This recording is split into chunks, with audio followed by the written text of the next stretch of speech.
Henri de Toulouse-Lautrec a une des silhouettes les plus connues et les plus reconnaissables de l'histoire de l'art. C'est quelqu'un d'extrêmement original, extravagant, extraverti également, et puis qui a un goût quand même très fort pour tout ce qui va être milieu interlope.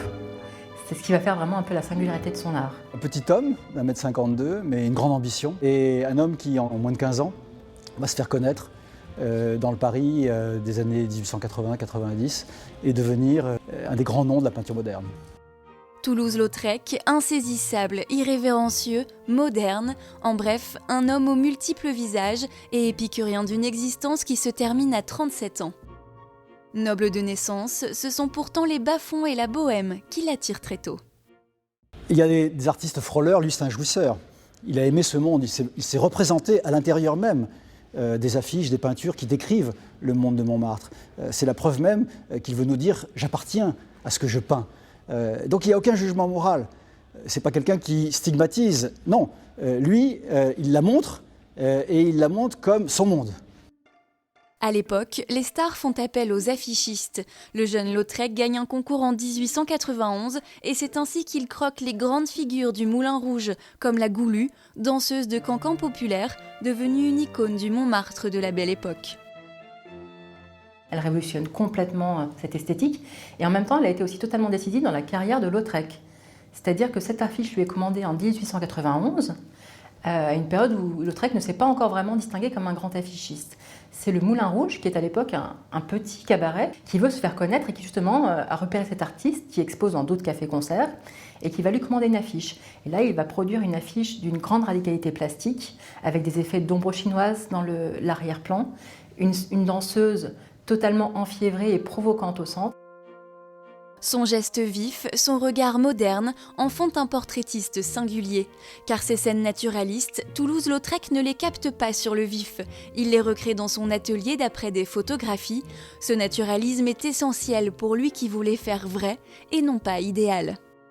Il y a une vraie volonté chez Lautrec de dire le réel et également d'inscrire ses pas dans un contexte favorable au naturalisme, contexte politique, littéraire.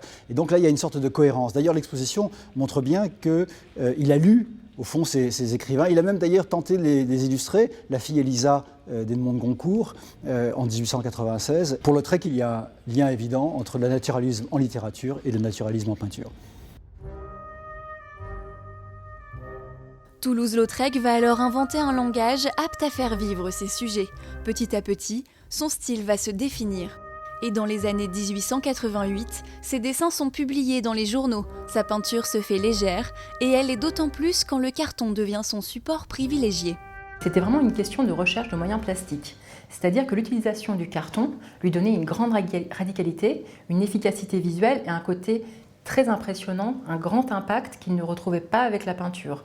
Ça lui permettait aussi de travailler très vite, comme des notations, un aspect très graphique, une ébauche. Et c'est vrai qu'il arrive là à un niveau de radicalité et de modernité qu'on n'avait jamais connu auparavant. Ce qui l'intéresse, c'est la figure, c'est faire exister la figure dans un environnement suggestif. Et la peinture sur carton va être la grande invention au fond du premier Lautrec. Avant sa mort en 1901, il peint à Bordeaux des tableaux d'un genre nouveau. Un examen à la faculté de médecine est une scène sombre représentée dans une pâte épaisse sur toile. Les mains sont disproportionnées au centre du tableau, sur des couleurs rouges, vert et noir. Toulouse-Lautrec est en train d'évoluer, sa grande liberté va encore plus loin dans son art. Ces œuvres sont aujourd'hui beaucoup moins connues, mais on peut penser qu'elles ont pu inspirer des artistes de la génération successive, que ce soit les fauves, mais aussi les expressionnistes avec ce traitement assez singulier du visage. Sa carrière est courte, sa vie l'est également, mais l'influence que cet aristocrate du Languedoc va exercer sur le XXe siècle est considérable et l'est toujours. Il a imposé son regard lucide, grave et drôle au Paris des années 1890 et s'est inscrit comme un précurseur de mouvements d'avant-garde.